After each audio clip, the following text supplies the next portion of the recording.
We grow when we give. We grow when we give. We grow when we give. Nosotros crecemos cuando damos. We grow when we give. 与えるとき成長する。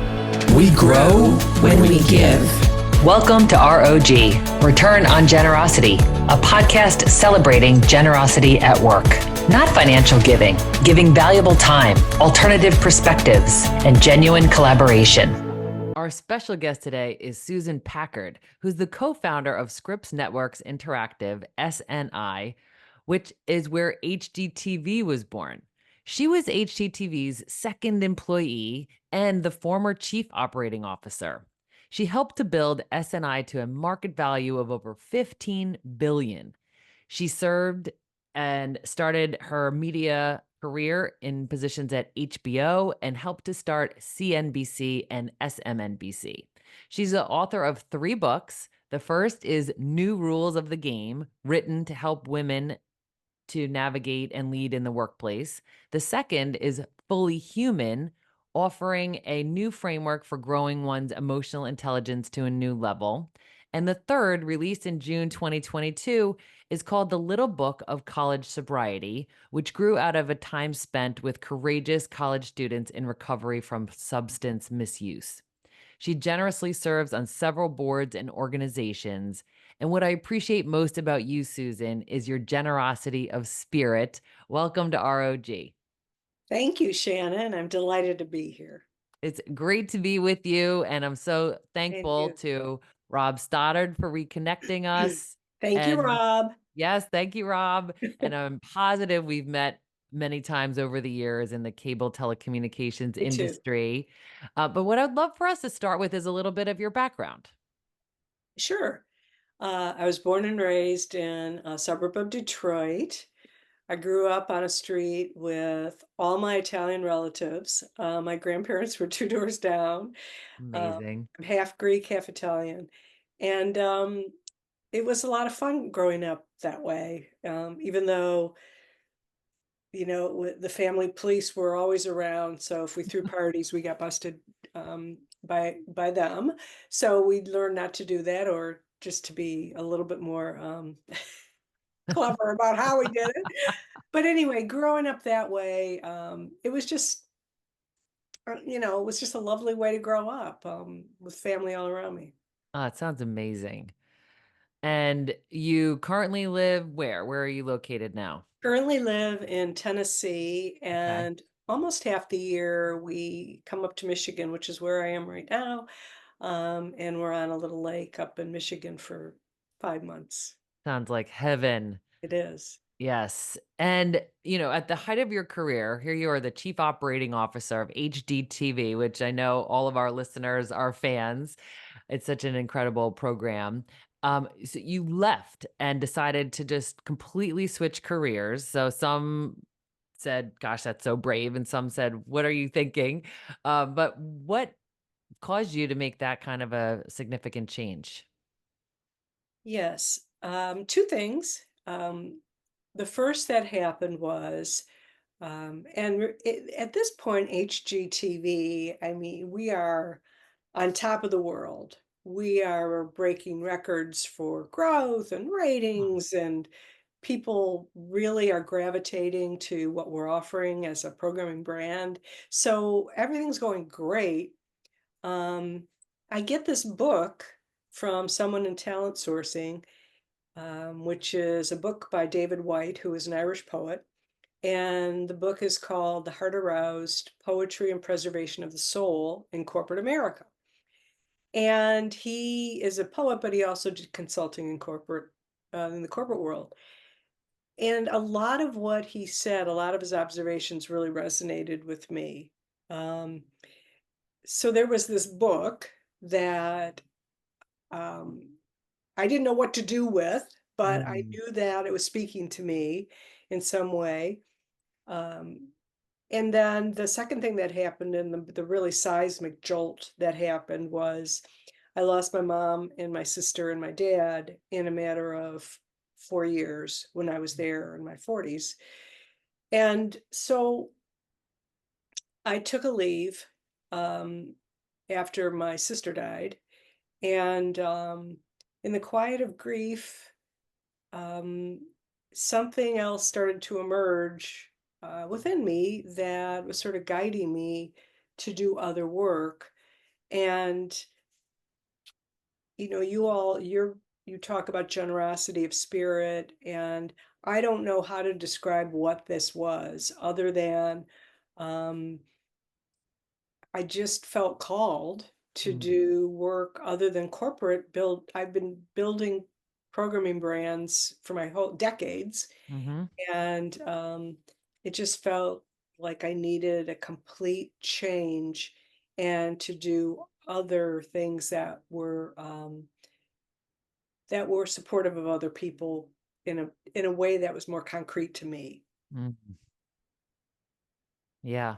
Oh my gosh. Well, you found multiple ways to do that, and I appreciate you sharing that. And I'm so sorry for that incredible loss that you've experienced, and I just so appreciate that you channeled that into something to help others, and it was probably helpful to you too, but I think the result of that is that you've created these books and retreats and offerings that support and help people in need. So thank you for that.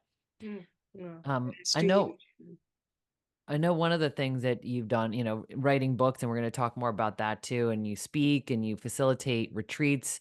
And one of your focus areas was retreats for women. I'm just curious, like, what has called you to that work, do you think? Um, After my first book came out, New Rules of the Game, a woman at Michigan State, who that's my alma mater, who I'd never met before, um, worked in the alumni department there, and she reached out to me and she said, "Would you consider doing a retreat, facilitating a retreat for women leaders?" And I'd never done anything like that before, but I thought, why not? Sure. So we went to this beautiful little retreat house called St. Mary Swanee in the mountains of Tennessee. And it was incredible. I got more out of it than the 15 or 16 women that were there, I'm sure of it. So, yeah, and she's stayed a friend ever since. In fact, I'm going to Michigan State in a couple of weeks to be with some students there, and Aw. she'll be with me that whole time. Oh, that's incredible. So again, and you talk about this in your TED Talk and some other videos that I had the opportunity to witness and learn more about you from watching them. You talk about listening to yourself, and that you get this calling or you get this nudge, and sometimes it's the clarity of like, this isn't for me, and sometimes it's like, this is for me, even if it doesn't totally add up or be Hmm. something that you were anticipating. I mean, what Hmm. could you share with our listeners about listening to yourself? Yeah. Well, to do that, you actually have to sit in quiet, which nobody wants to do in our culture. I learned to meditate, a certain form of meditation, in 2010 called centering prayer, which is from the contemplative Christian monks of the 1500s, started this form of meditation and began practicing it daily. I actually learned it at St. Mary Swanee. And that was greatly helpful. It has been greatly helpful for me to hear inner guidance when I need to. And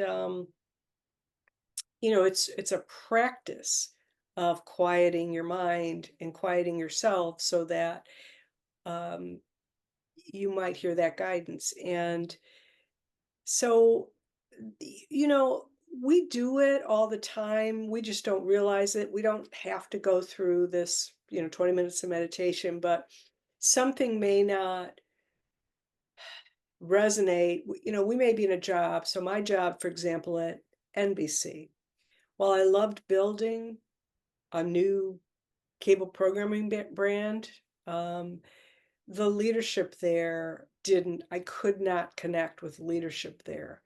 There was something, their values, my values were not aligned. And so you can hear these things inside yourself. It's just a question of whether you listen, whether you're willing Mhm. to take action, and put yourself in better positions. Mm, great advice.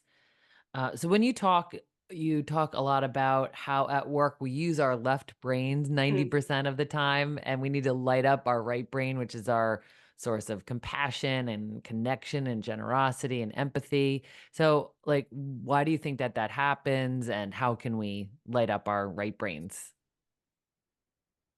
Well, in our culture, so the left brain is responsible for intellect, logic, linear thinking, analytical thinking, all of these Yeah, ways. problem solving. Exactly, that Yeah. we communicate at work, and they're very important. Organization, showing up for a meeting on time, all these things are really important. Um, but it's also the source of our ego energy, sort of the me, the Mm, self-reliance, all of these things that we need, but how much do we need them? And we think because we live in our left brains that we can be 100% self-reliant, which of course is a myth. Um, you start buying your own PR. It's, especially when you're a leader. yes. So that's why I say it's very important to light up our right brain. So if the left brain is the me, the right brain is the we. Mm, And that is, as you said, the source of compassion and connection, um, creativity. And by the way, women are great, both left and right brainers. mhm, We get a bad rap that we're only right brainers, which is completely false. We are excellent at both right and left brain thinking. But we have to have a full view of our mhm, workplace. It's important for us to use both parts of our brain. And that's why whenever I speak publicly, I talk about, this master operating system up here, this brain, yes. how there's so much power in that. But it's important for us to be able to use it as fully as we can. And that's why I talk about left brain rib. I tell the joke that, the left, it's sort of a left brain joke. You've been in corporate America too long when for your wedding anniversary, you do a performance review. See, those are the kinds of things that you end up where you end up very robotic and rigid. Yes. You live in your left brain. Yes. What was your percentage increase or decrease in your performance from the previous year? Yeah, that's funny. Exactly, exactly. So, Oh gosh, that's a scary thought actually, but a good idea in a way. But in your second book, Fully Human, which I love the title. I mean, the title kind of says it all. But you write about getting sober and your journey into recovery. I mean, how hard was that for you to go public with that news? it's kind of a funny story. So I'm finishing up this second book, which is about emotional fitness. And I argue that it's a step beyond emotional intelligence, that step we all need to take, especially as leaders. And I'm finishing the book up and I'm wrestling with um, how recovery is such a gold star practice of emotional fitness. But this isn't a recovery book. There's Mm, plenty of those out there. And to write about it and me being in recovery would, out me. And what does that look like? And so I'm talking to the two editors that I was working with at Penguin, young women in New York City, living in New York City. And I'm wrestling with this and they're listening. And finally, one of them says, Susan, I don't know why this is such a big deal to you. Half of Manhattan's in rehab. And so um, there was something very ice breaking about her saying that. And mm, I thought to myself, Who Yeah. cares? I mean, I'm my own boss now, and Right. if I want to do this, it fits so perfectly into the bigger thesis of the book. So, but I'm not going to tell you that there weren't ramifications, because there were. So, for example, I would always, with my books, go on speaking tours, Mm-hmm. and two of the organizations, when they read the book, canceled. And as I sort of probed, because I knew people in the organization, they told me that the organizers weren't comfortable with someone in recovery to stand up and to be a thought leader. Hmm. So there were, Yeah. there was an impact on my Sure. work, but I talked to one of my girlfriends about it, and she's like, "Screw them. They need you more than anyone does, if that's gonna be their attitude." But anyway, Yeah. so there were, But it's true, and it's just a sign of why do people say that doing something like that is brave? It's because it is. And because you're going to have to confront all kinds of reactions, some gratitude and some not. And I right. appreciate you even sharing that with us because no doubt our listeners are experiencing their own form of bravery or, the feeling of being a Absolutely. coward on whatever topic it is that they're working through in their own lives and careers. So just hearing you say that, to be truly yourself, to be fully human, you have to accept all the things you are, including the things that might not be as welcomed or appreciated by everyone. But I think you being true to yourself and saying this is something that I think is a part of, well, it's a part of your story, and you also think it was relevant to the thesis of the book. So kudos to Yeah. you. Well, thank you for saying that, and since then, I've done a whole lot of research on all forms of mental health disorders, and substance use is a disorder. I mean, our brains aren't made the way others are. If we have one drink, we want 100. it's Hmm. it's the way our brains are made. It's the way our reward system, the chemistry is. And others have anxiety disorder or depression or any number of disorders. In fact, I think I read, the American Psychological Association said by the time you're adult, like 80+% will have some sort of diagnosable mental Hmm. health disorder. But so confronting it and treating it is all a part of how we can express our best self. Hmm. And when we don't confront and treat, you know, a part of us stays hidden Mm. and um and unhappy. So, Yes. Unhappy all and yeah. for And all and those finding reasons. band-aids, right? Like a lot of these things are like I would say forfeit solutions to bigger issues like Right. having a drink or, whatever it is that people are using for their vices to not feel certain things. I mean, that it doesn't mean that the things that you are otherwise feeling don't exist. You've just numbed them. And I've also heard you talk about recovery practices and how you wish you had recovery practices as a leader. And in fact, going through what you've been through, you've discovered how recovery practices make great leaders. I'd love for you to share more about that. Yes. At HGTV, there were several times I tried to quit drinking and had no practices. And I finally got to a place I left, for all the reasons we already talked about, and had a little more time to devote to myself, and realized that I needed something beyond me. See, this is the left brain, right brain. Mhm. I needed help. I needed to ask for help. It was bigger than me. Mhm. And no one not wants to ever admit that in our culture, and especially leaders. They never want to admit that anything's Mhm. bigger than they are. But so I recognized that there was a pattern there that I needed to do something about.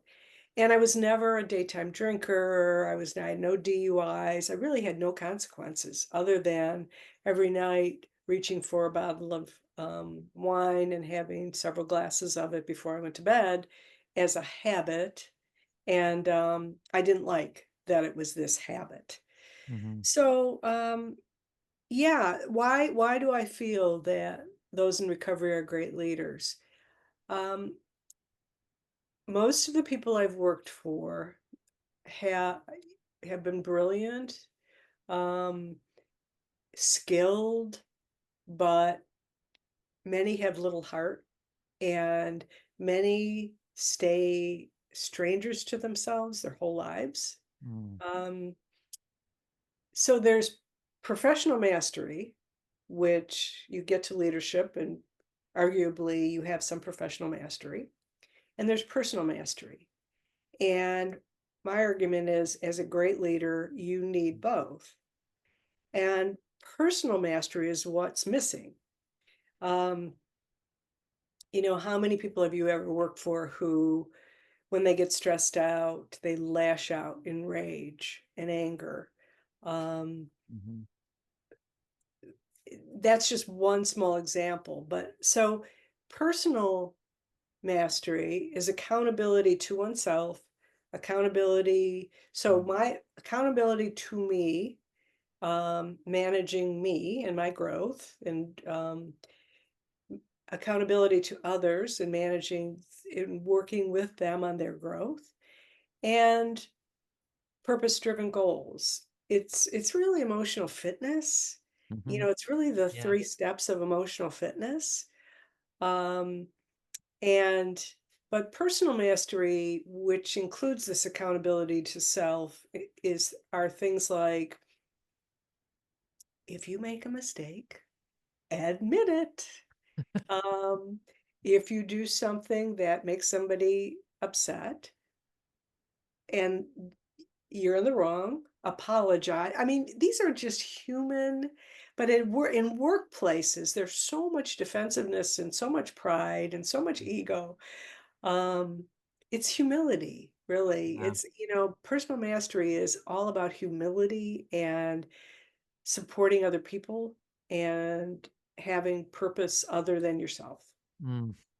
Ah, brilliant. And so true. And for anyone listening to think, what resonates from what you just said, and how can you create a practice where you are, admitting mistakes and managing your emotions and having that personal mastery. I think those are really great words of wisdom, and I can understand why you see how people who are in recovery have been through a lot of that. They've had the humility of Mhm. needing help and getting it and admitting mistakes, or asking for forgiveness, and I think that's a really No, brave thing. yeah, and that's the first part, which is the sort of that self-awareness part, but Mhm. also in working with others. Those of us who've been in recovery really understand it's a very lonely, when you're in active addiction, it's an incredibly lonely place to be. Mm, And so we understand the cry of the human heart to be accepted, to belong, to create cultures of belonging, mhm, and so that no one's left outside the circle. And in for-profit organizations, um, that's done imperfectly. I mean, any of this is imperfect, but there's not a focus on creating a safe place for mhm, people to work where they feel comfortable and that they belong. mm, When at HGTV, even back then, we were aware of the importance of that. And it might be because our brain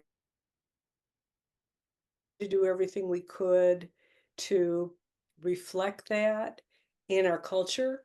mhm, And so, we had diversity councils way back when. Now they're called something different, and probably that would get me sued if I called them diversity councils today. But, and I created women's brown bag lunches in the 90s to talk about and to bring in speakers and to talk about issues that are, but so that's my point is, having that sensitivity to um, the overall population in your Mhm. workplace. Mhm. And one of my LinkedIn posts, I talked about Salesforce, and they have an organization called soberforce.com. And so anyone who wants to be a part of that organization, which they have to say publicly that, or at least aspiring to, um, Mhm. how cool is that? But where So where do you cool. see that? You just don't see. Yeah. And I've heard you define the generosity of spirit, which is really, I think it encapsulates your body of work. It encapsulates you as a human. You talk about the generosity of spirit defined as pride dismantling, trust building, and developing a rich inner life. So you've just been speaking to us about a couple of those things, in fact, all of them, but would love to hear more of your thought leadership on what is the generosity of spirit. Um, so what you just laid out again, and I feel like I'm sounding a little bit like a broken record, but is are the three steps of emotional fitness. Um, and it's not a coincidence that I put these three steps together. I've learned those as a result of my whole life's work.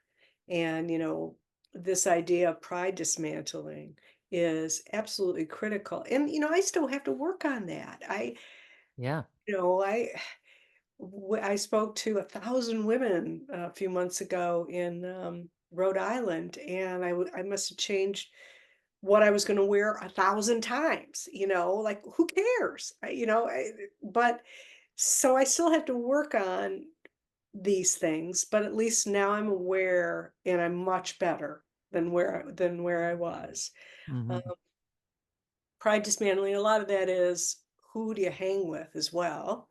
If you choose people who live lives that of entitlement, that love that kind of living, it's great if you make money and all that, but to not do something else, and this is going to sound really judgy, and probably is, but if you have the ability to help other people and you have the financial resources and you're healthy, physically healthy, um, it's one thing to write a check. It's another thing to, it's one of the reasons I'm going to Michigan State in 2 weeks to be with the students who are in recovery. It's Mhm. another thing to show up and just to support and, you know, be there for them. Mhm. That's what the third book was all about, was Yeah. just, I wanted to highlight what these incredible young adults were doing with their lives. And so I'm getting off your question, but No, I think it's important to talk about that too. So I do you want to go there? I mean, I think learning more about why you wrote that third book and, what are some of the things that you learned from interviewing these young adults would be yeah, really interesting. yeah. First of all, what I learned is how hard it is. We have one child who's now 33, so even how he grew up is very different than how teens and young adults grow up today. And it's just harder than ever. The peer pressure, the bullying, um, COVID, Mm, all of these things have impacted, our teens and young adults. And then there's family situations. So what's incredible about each of them, I curated these stories of many stories that I collected just to give different samples of different experiences for these young adults, is that they recognized in themselves, yeah, they may have had parents who pushed them, mhm, you need to do something about this, but they did. So they chose a college that had a recovery program so they could have a community. They could mhm, have a safe place to go. They could do sober tailgates. They could do these things that, and anyway, the third book, my publisher said, I don't understand what you're doing. This is not anything like what you've done before, these leadership books you've done. What are you doing? And I said, but it is a leadership book. Mm-hmm. These young adults are our future leaders. To have that degree of self-awareness, willingness to walk their own path when everyone around them Mm-hmm. is walking a different path, Yeah. and how they live lives of generosity to others. So yeah, so that's the reason that I wanted to capture those stories. I'm so glad you did and that you continued to serve that population. I'm sure it's an awesome opportunity for them to learn, and even individuals who didn't already join a group like that or recognize that they might have substance misuse issues, or they might benefit from being a part of a community of people who are celebrating youth and college experience in their own way. Right. So I'm so grateful that you do that and that you've created those communities and that you continue to serve them. Thank you. Thank you. It's a joy, really. Yeah. So here's a couple of things that I captured from our conversation, and there's plenty more, and people ought to buy your books and learn about more about this. Like even when you talked about the steps of emotional fitness, you have a lot more detail in your Fully Human book. So one of the things that you said was to sit in quiet, like to give yourself the opportunity, create the space for you to hear yourself. You talked about lighting up our right brains, the we component of how we think, and that engine that you described, and how can we really be thoughtful and intentional about lighting that up.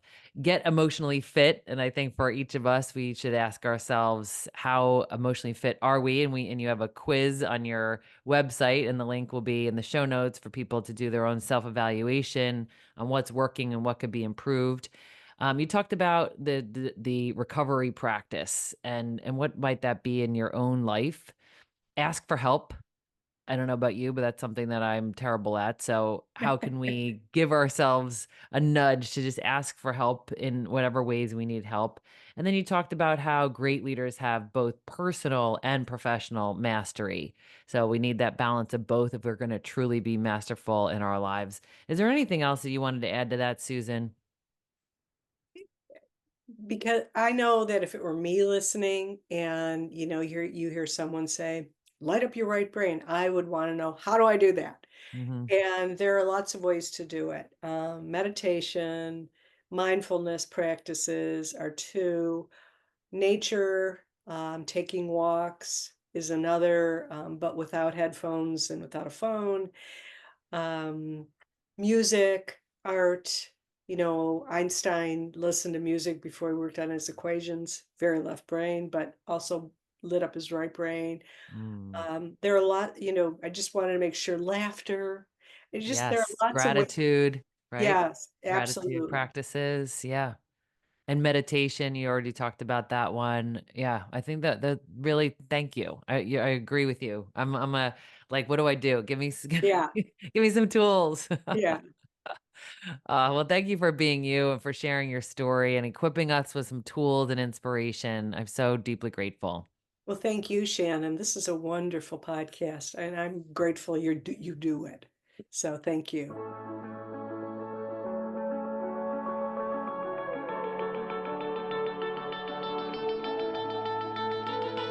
Thanks for listening to R.O.G. Return on Generosity podcast. Please help us grow by subscribing and reviewing us on your favorite podcast player. And for more information, visit bridgebetween.com. We grow when we give. 우리는 나누면서 성숙합니다. We grow when we give. On rayonne quand on donne. We grow when we give.